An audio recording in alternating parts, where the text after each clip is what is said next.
Hi everyone, good evening. Welcome to Live with OKclarity.com. We are on Instagram, but hopefully this will be streamed on OKclarity. This is the live experience that will be bringing you clarity on unlocking attachment wounds, 3 proven methods for breaking the cycle. Tonight's goal is to address 2 main things, but obviously we're going to discuss a lot more. One is to understand the impact of our core childhood experiences and how that affects our personal and interpersonal struggles today. And 2, to learn about evidence-based tools to explore and heal from these wounds, which we're going to call attachment wounds. We're going to go for about 20 minutes. At the 15-minute mark, I will answer any questions. If you have questions throughout the discussion, please put them in the comments and I will answer them at the end.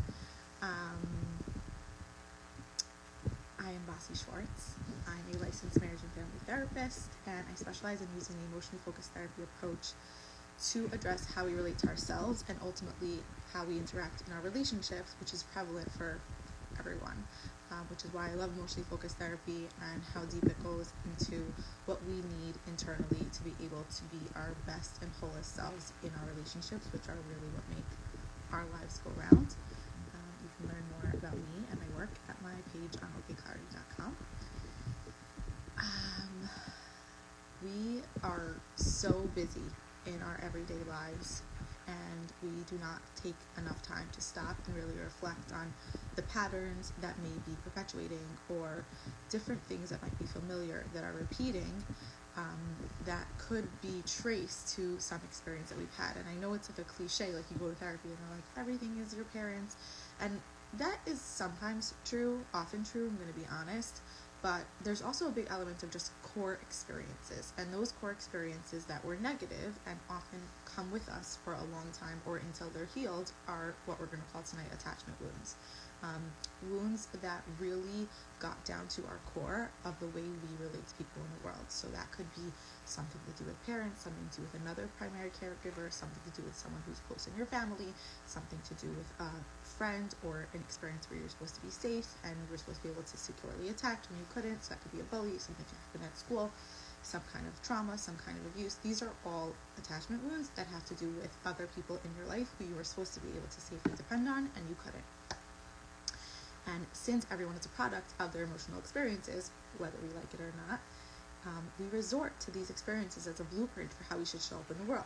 Now, if you had a perfect life growing up, which barely any of us do, you're ready to go out into the world and it's all good. Your blueprint is set to be perfect. But that is very rare, unfortunately, and it's very normal and very acceptable to have things, even if you had great parents, a great household, great school, a great experience with friends, a great family to lean on and to feel supported by. Like, even all of that is not necessarily enough to make sure that everything was aligned in your life growing up. And that misalignment, if it happened at a time that was really crucial to you, or where you really needed safety and you didn't get it, or it represented a key attachment, like foundational piece, it could really last with you for a long time. And it could be coming up in your everyday life tonight.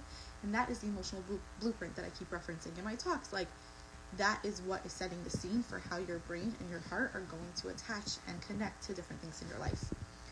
If we can understand how this blueprint is serving us, not serving us, working for us, what it's trying to play out in our lives, and we can reflect on what these wounds mean to us, we can transform them into self-attunement, intimate connections, inner peace, all that good stuff.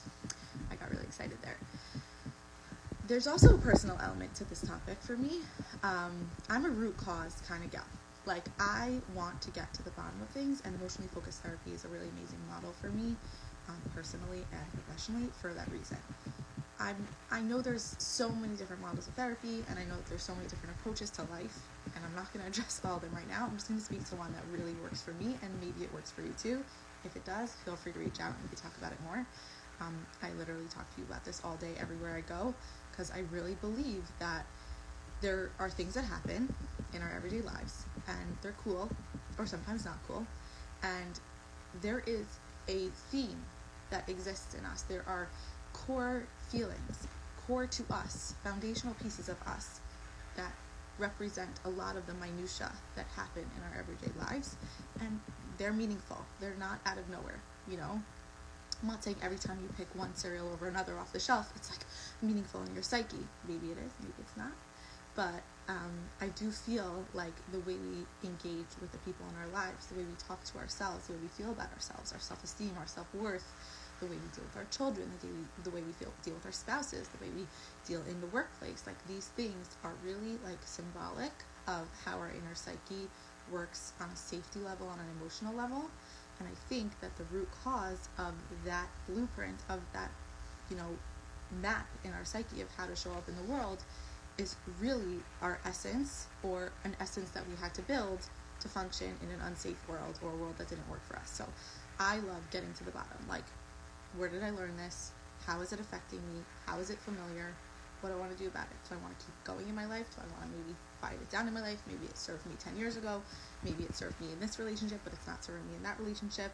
Is there something about me that's core, that at my core I really need to be addressed here to feel safe, or to not do this anymore? That kind of thing. That could be its own life, so I'm just going to leave it at that.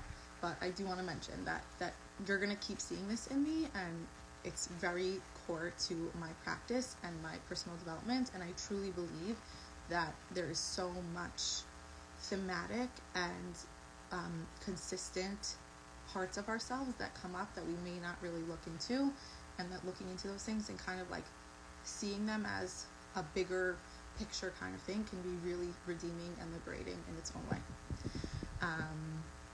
Okay, so we have all these things. So, sometimes there are people who we might feel always do this, or maybe we feel like we always get ourselves into a situation like X, like let's just use finances, because I think that's a mildly intense topic. I always run out of money, no matter what I do. I have a great paying job, I budget, I save, I'm always running out of money. Like, it just doesn't make sense, right? So that's a situation where in therapy, maybe we would talk about, what does money mean to you? What was your relationship with money growing up? And often we'll discover, like, there's something there that's actually really important to you, or a memory that was really significant that was associated with money. And we might feel like, hey, money nowadays is a reflection of what you didn't have before, or what you did have before, or the way your parents related to you about this topic, or the way your friends related to you about this topic. And maybe no matter how much money you have, you're going to keep losing it until you address this piece. So that is a good example of an attachment wound. We just finished Yom Tif, so let's go into that, right? Like, we are with our family, and just every time our father or our mother does something, one of their quirks, it really makes us angry. Like, we just get frustrated, we shut down, we get flooded, right? What is that? That might be, it's not so significant today, because today I might be an adult who could say, poo-poo, like, okay, they're being a little quirky right now, they're being annoying right now, they're being a little crazy right now. Like, we could do that in our minds, or we could say, maybe even come to a place, hopefully with the right type of work, of compassion. Like, hey, they're really struggling with this issue, and they're not really able to self-regulate, but that doesn't mean that I need to get dysregulated. So I'm going to stay calm, and I'm going to just be grateful that I've achieved this level of growth, that no matter what the people around me are doing, I can be regulated, right? If we can't do that, there might be meat there might be information there. What happened in my former experiences with my parents that is really getting brought up here by them repeating a similar or a familiar kind of presentation in this adult experience. So that's another example.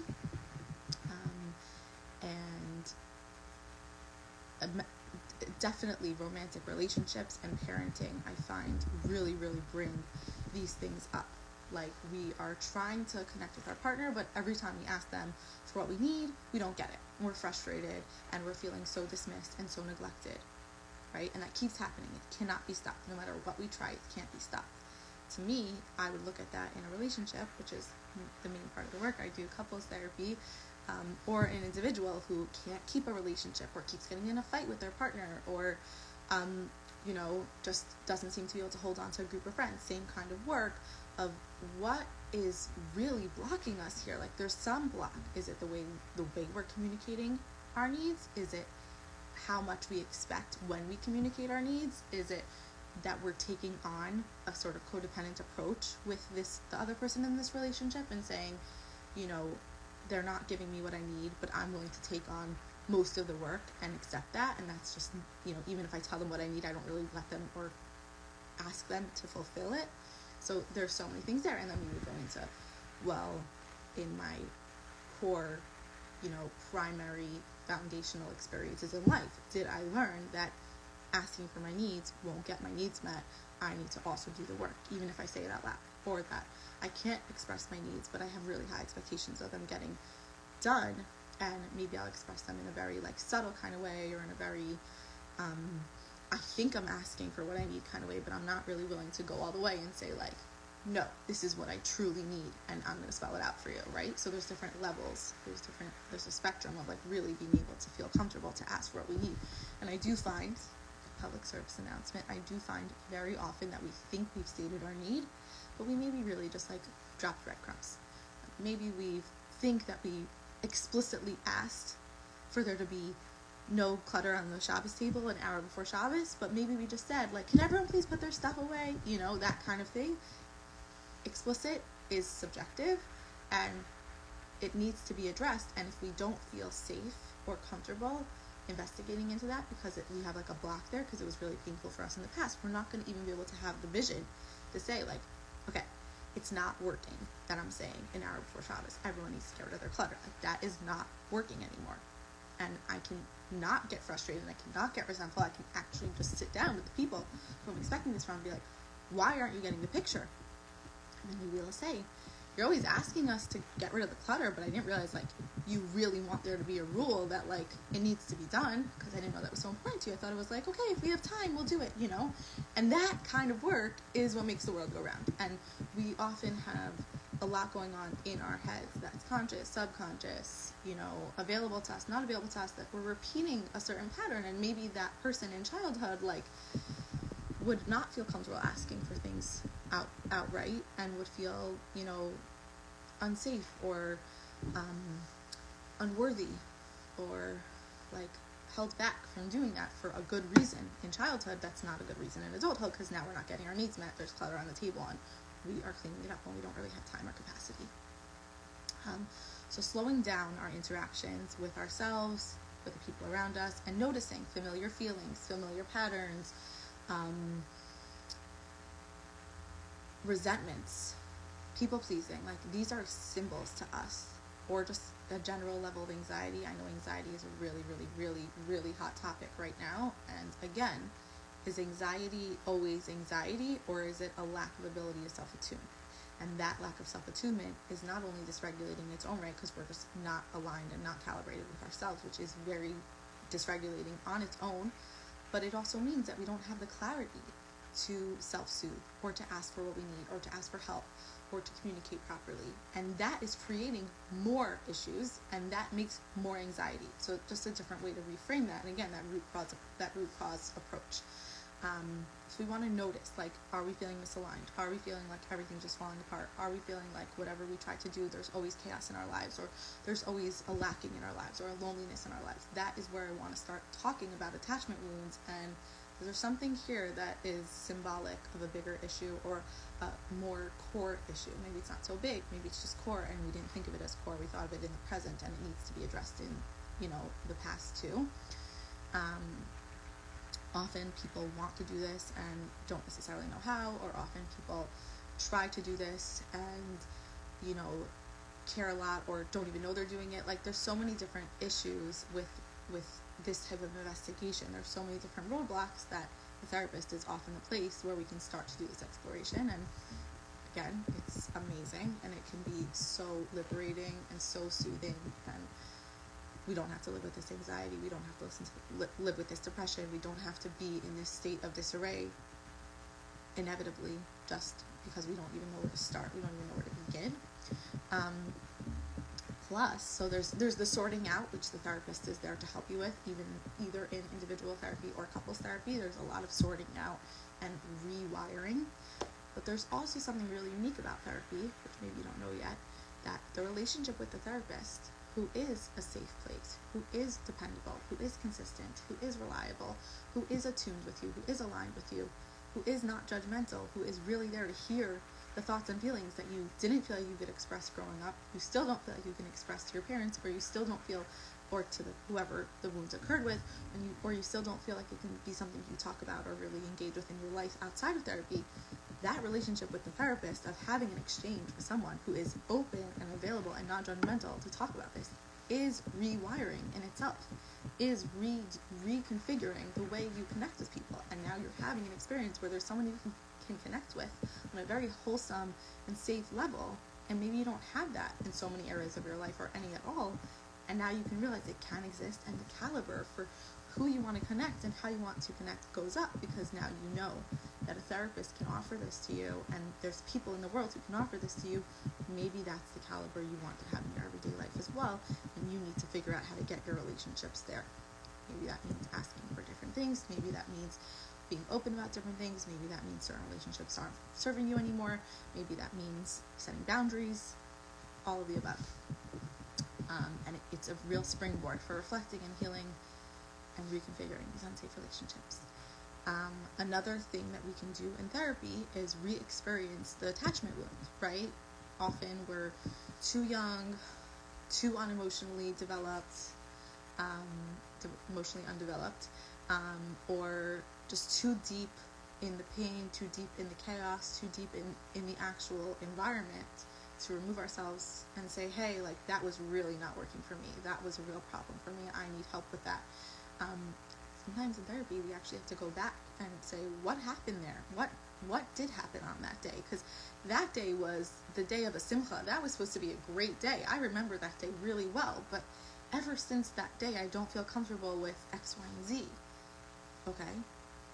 Maybe we remember the simcha part, but maybe if we go through the memory and we say, it really did not sit right with me that, things unfolded in this way, and I really have a piece of that. That can give us huge lens into the emotional experience of our former selves, and experience it with the level of intellectualism and the emotional availability of an adult or a more developed person, and which is something we don't have the cognitive or emotional abilities to do as a child. It's just the way we're developing, and we can actually experience it, and we can go through it, say, that's interesting, like, how is that affecting me? What was I feeling then that I didn't have permission or availability to feel? How can I go back and nurture that person? That's inner child work. How can I go back and feel the feelings that are being held inside my body that I didn't really know about, because I kind of pushed them down because I didn't really know how to experience them, and now they're just sitting in me and playing out in a lot of these involuntary, chaotic, unwanted ways, and I can actually make them work for me by saying, this is a meaningful part of me. If you want a relationship with me, you need to prioritize this, and connecting on that spectrum with people, and then noticing what might be lacking. Okay, my inner child or my former self really needed X, and he still has not got it. We need a plan, because we're going to keep looking for it. We're going to keep searching for it in really unhealthy or maladaptive ways until we get it. So that's basically the framework. If there are any questions, please write them in now. Otherwise, we will close up. This was amazing. I love talking about this. I love sharing this. I really have found it so grounding, personally and in my work, to connect with my inner self and the inner selves of people around me on this level. It's really, really healing, and just it's like a very authentic form of connection that I think we don't engage with enough, because life is so crazy and we don't necessarily realize we really need it.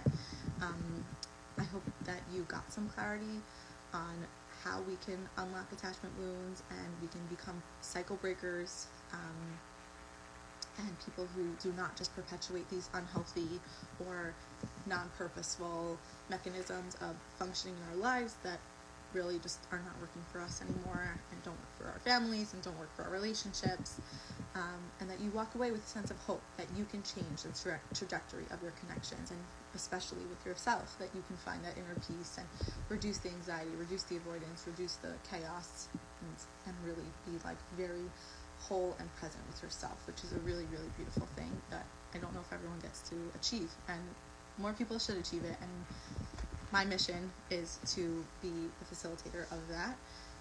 It's so important to me, and to, you know, each and every one of us who may not have that attunement with ourselves. It seems like that's it. Thank you for being here, and be in touch if you have any more questions. You can find me on my page, tagged below, Tranquility Counseling New York, and I will speak to you soon.